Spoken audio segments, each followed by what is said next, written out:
Good afternoon. I hope everybody's enjoying their weekend. I hope you're staying warm because it's freezing balls here in Chicago, below zero. I want to give a quick shout out to a couple of my favorite YouTube channels. Here in Chicago, we got True Gangsters of Yesterday. On the East Coast, you got Chat with Stacks. In Kansas City, Gary Jenkins. And then you got Philly, also in Florida, the Skinny Joey Merlino and Little Snuff. Check out their channels. These guys put out a lot of great content, and they expose a lot of the snitches and rats out there.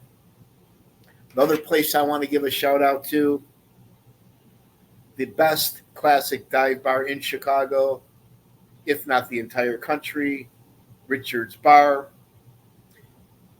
It's open 365 days a year, from 9 in the morning to about 2 in the morning. The cheapest beer here is $2. There's a lot of characters here. Back in the good old days, I used to go here 4 or 5 days a week. So if you're ever in Chicago, definitely check out Richard's Bar right there on Grand and Halsted.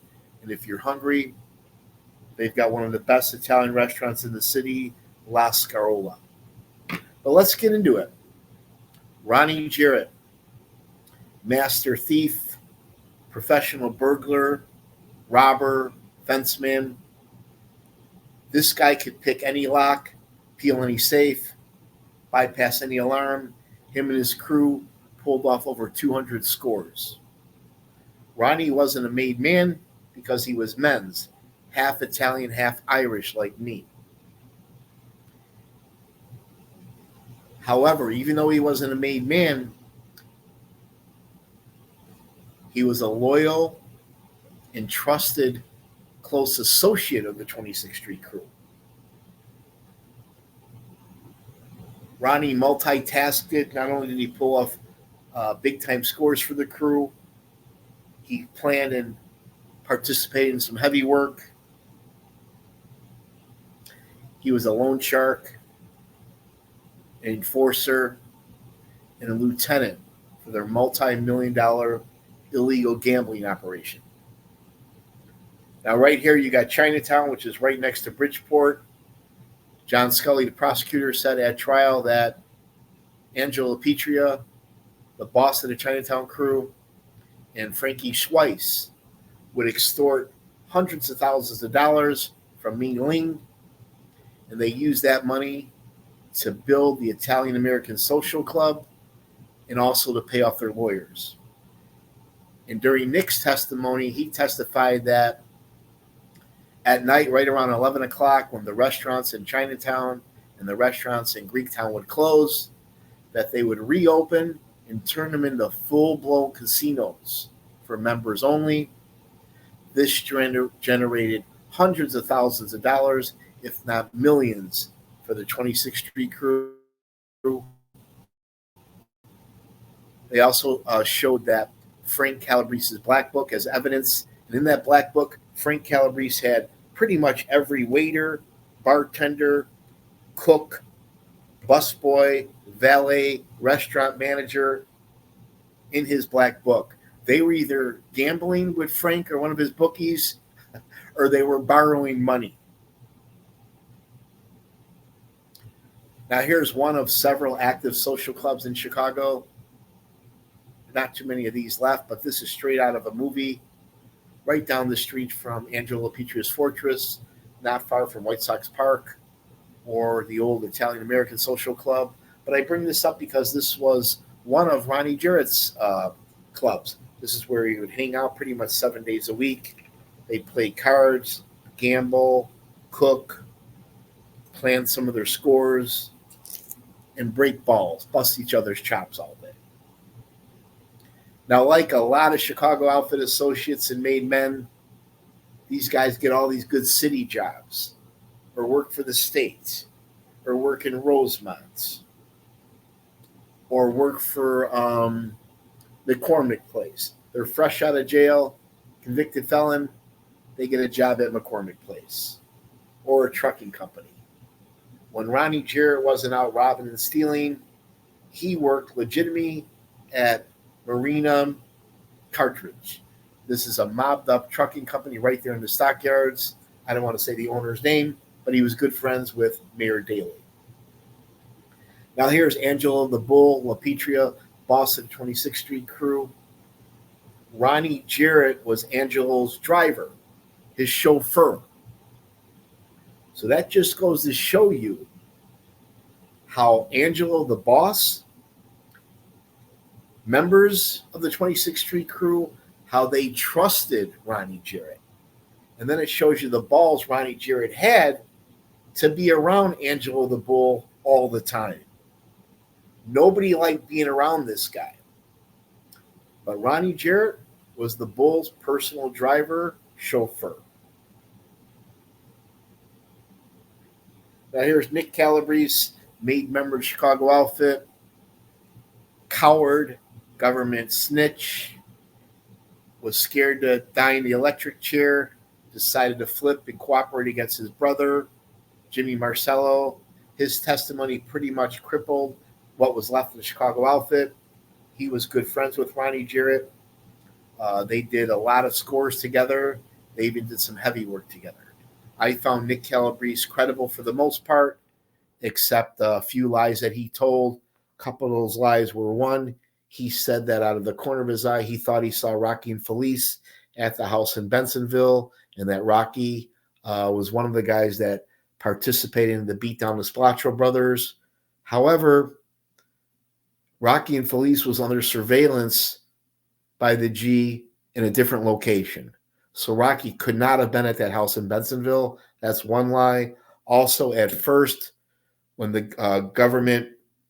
FBI agents sat Nick down and said, hey, we found your DNA matched that bloody glove, Nick had nothing to say to him. They threatened him with the electric chair.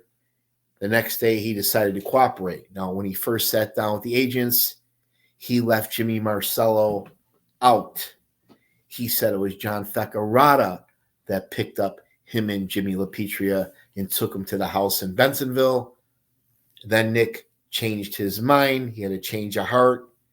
He went in the next day and said it was Jimmy Marcello that picked him, LaPetria, and Feccarata up. And it was Jimmy Marcello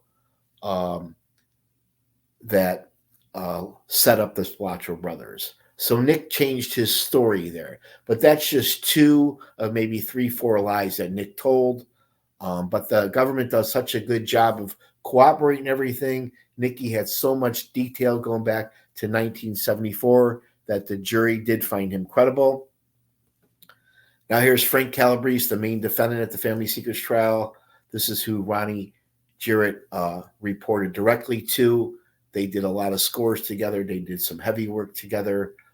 They were actually good friends. And Frank Calabrese, during the prison tapes at Milan, Michigan, he was talking in code. He would refer to Ronnie Jarrett as Pancho or the little guy. Frank bragged about his elaborate code. So he would talk in opposite genders. Sometimes his code was so hard to follow that other mob guys and associates had a hard time understanding what Frank was saying.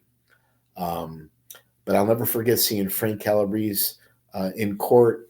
He was on his best behavior half the time, and the other times when Junior and Nick testified against him, you could see the real Frank Calabrese come out.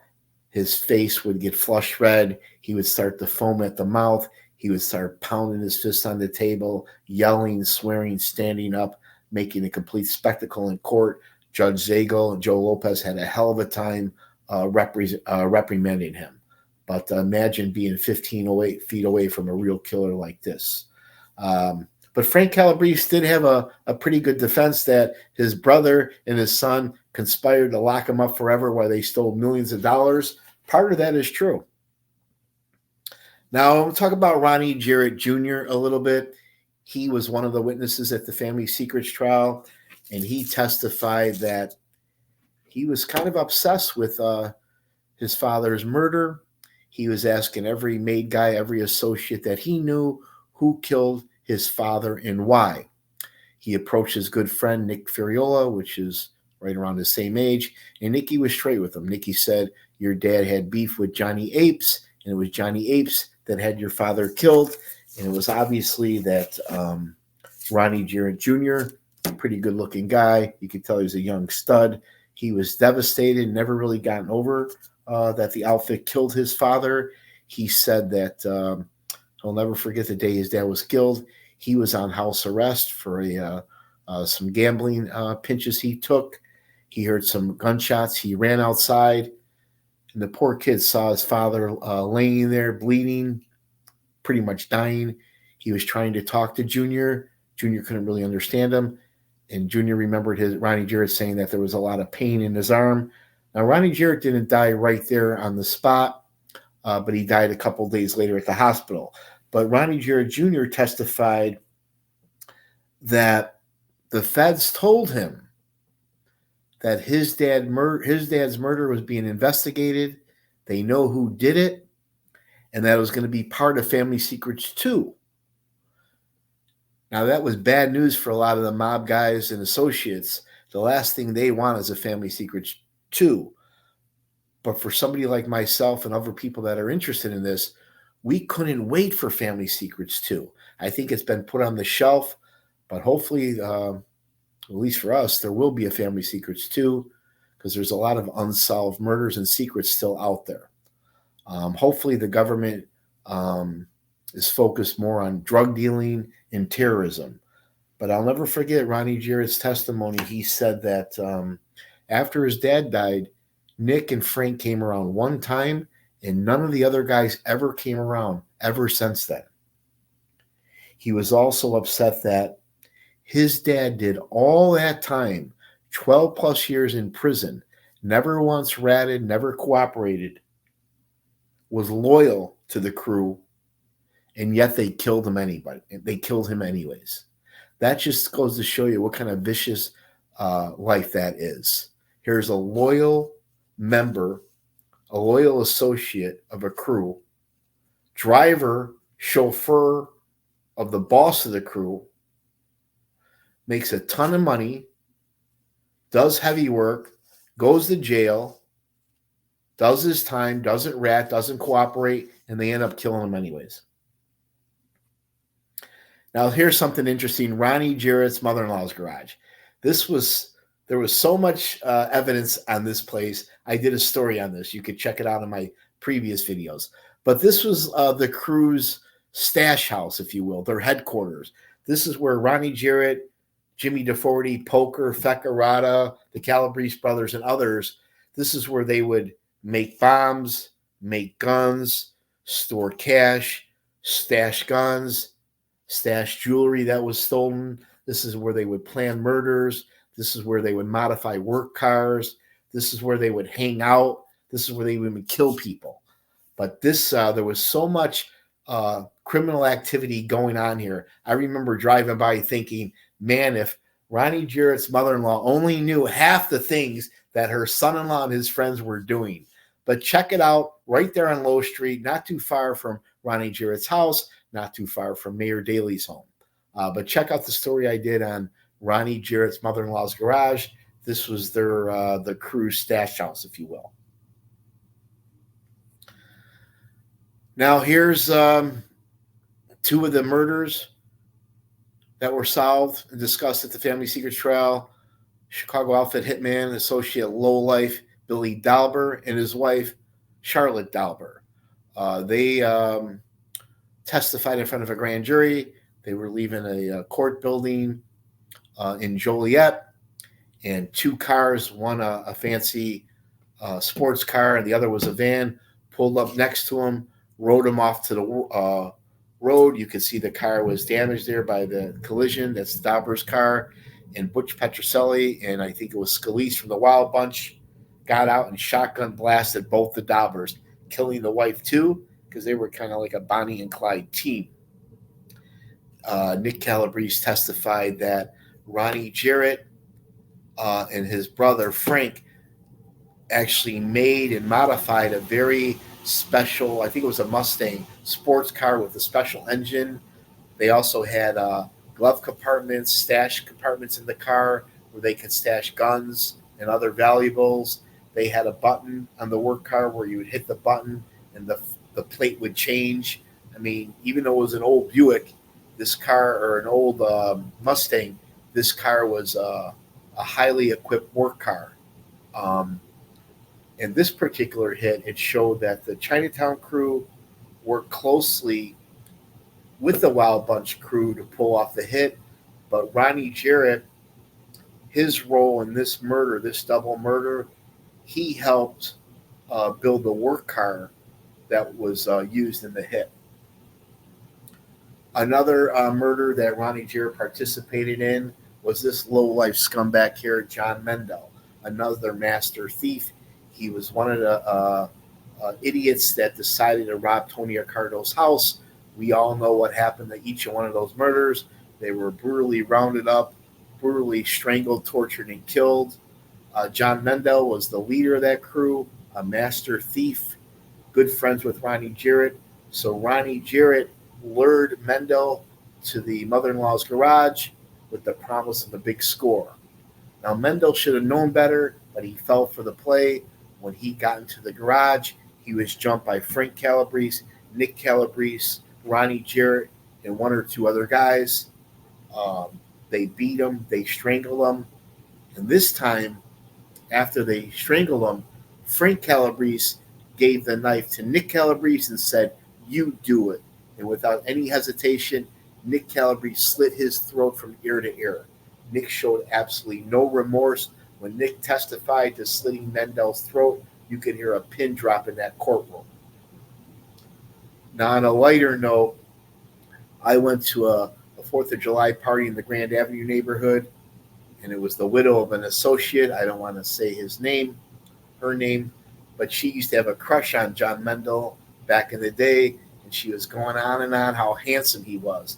And I had to laugh to myself thinking, all I could think about is, one, he's not handsome, and two, hearing testimony, graphic testimony in detail, how Nick Calabrese slit his throat. But it just goes to show you, in these patches like Elmwood Park, Cicero, Grand Avenue, Taylor Street, Bridgeport, you never know, because a lot of the family members and friends, they knew some of these guys. They grew up with some of these guys. Now, one of the many highlights at the Family Secrets trial, one of the 14 murders I'll never forget, was Michael Cagnoni. This guy was a big-time trucking executive, making a lot of money. He was paying the outfit, I think, like a street tax, monthly, like clockwork. And then they found out how much money he was really making. They got greedy. They wanted more money. He refused. So they finally decided to put out a hit on him, and Nick Calabrese testified it was very hard to kill Michael Cagnoni. After several failed attempts, they decided to go with a bomb. The first bomb, Ronnie Jarrett, Nick Calabrese, Jimmy DeForty, and Frank Calabrese built in Ronnie Jarrett's mother-in-law's garage. It was too weak. Then they built a second, more powerful bomb. That bomb blew up accidentally and almost blew off Frank Calabrese's hands. And during Frank's testimony during the cross, Marcus Funk said to him, "Isn't it true that when you built the bomb in the Michael Cagnoni bombing that you almost blew off your hands?" And Frank Calabrese denied it. He said his brother was an effing liar. And I'll never forget, Frank Calabrese raised both of his big, strong, sausage-like, mitt-like hands and started twiddling his fingers, showing the ladies and gentlemen of the jury that there was nothing wrong with his hands. This was the only time Nick Calabrese ever showed any emotion, though. One day during the planning of killing Cagnoni, Mrs. Cagnoni, a widow, Cagnoni's widow, his wife, who was in courtroom every day, she drove the car that day, and she was about to get on that ramp. Nick testified if she would have made a right turn on that ramp, she would have got blown to smithereens. Instead, she forgot something at the house. She made an unexpected left turn, and that saved her life. 2 days later, Michael Cagnoni was driving his Mercedes. He made that right turn, getting on the ramp, going on the 294. Nick Calabrese testified he hit the detonator, and it blew Cagnoni and the Mercedes to pieces, splattering Cagnoni's body parts and the Mercedes auto parts all over the ramp expressway, finally killing Michael Cagnoni. Ronnie Jarrett took part in making the bomb and also took part in casing Michael Cagnoni, learning all of his patterns. And at the end of court one day, after the widow, Mrs. Cagnoni, heard the exact details on how her husband was killed, she yelled out loud in front of everybody and called Nick Calabrese the devil. He ignored her, showed no remorse, and then during closing arguments, she yelled out loud again after being warned by the judge. She said to Frank Calabrese, only like 10, 15 feet away, you son of a bitch, you killed my husband. Frank Calabrese turned around, smiled, and he said, may God be with you. But this was one of 14 victims, unsolved murders at the Family Secrets Trial, the brutal car bombing of Michael Cagnoni. Other evidence at the Family Secrets Trial, Angelo Lapetria, the Bull, he asked Ronnie Jarrett and Frank Calabrese if they can make him a custom gun with a silencer. They went to the mother-in-law's garage, put this nice piece together, and returned it to Angelo Lapetria. This was the gun that was used to kill Chicago mob boss Sam Giancana. So we always wonder, it's still unsolved today, who did Angelo Lapetria give this gun to, and who'd kill Sam Giancana? Was it Butchie? Was it Tony Spilotro? Was it Tony Accardo himself? Who was it? But this was the gun used to kill Momo, made by Ronnie Jarrett and Frank Calabrese. Now, Ronnie Jarrett, as I mentioned, spent a lot of his adult life and younger life in and out of jail, doing, 2 bits, 3-year bits, 5-year bits. But he did a 12-year prison sentence in Joliet in Statesville, which is a very nasty state prison. He did not rat. He did not roll. He stood up, did his time like a man, never ratted, never rolled. They eventually closed this prison, and now you can go in here and they actually turned it into a haunted house. But imagine going into this place, an old prison that's turned into a haunted house. I'm going to check it out. Now here's Nicky Calabrese. He was a defendant at the Family Secrets Trial, and his good friend Ronnie Jarrett testified that he was going around asking everybody, every maid guy, every associate he knew, who killed my father and why. When he asked Nicky didn't bullshit him. Nicky said, John, your father had beef with Johnny Apes, and it was Johnny Apes that killed your father. Nick Ferriola was a defendant at the Family Secrets Trial, but he was smart. Rather than blow trial, he pled guilty, did his time like a man, never ratted, never rolled. He's home now, working a legitimate job at McCormick Place. A lot of people are accusing him of being boss of Chicago outfit, but I don't think he is. He's a family man. He's got a wife. He's got kids now, and he's no longer involved in that life. But Nick Ferriola was a good friend of Ronnie Jarrett Jr. Nick Ferriola used to also visit Frank Calabrese in prison. Now here's Johnny Apes. This man here, very dangerous guy. He became boss of the 26th Street crew when Angelo and Jimmy Lapetria passed away. He was one of the men involved in the John Fecarata hit. Nick Calabrese, as we all know, was the shooter of his best friend. And Johnny Apes was in the car with Frank Calabrese with the walkie-talkies acting as a lookout. Johnny Apes never really liked Ronnie Jarrett. He felt he was cocky. He was skimming some of the gambling money. He whistled him in a few times, and Ronnie Jarrett ghosted him, had no respect for the new leadership.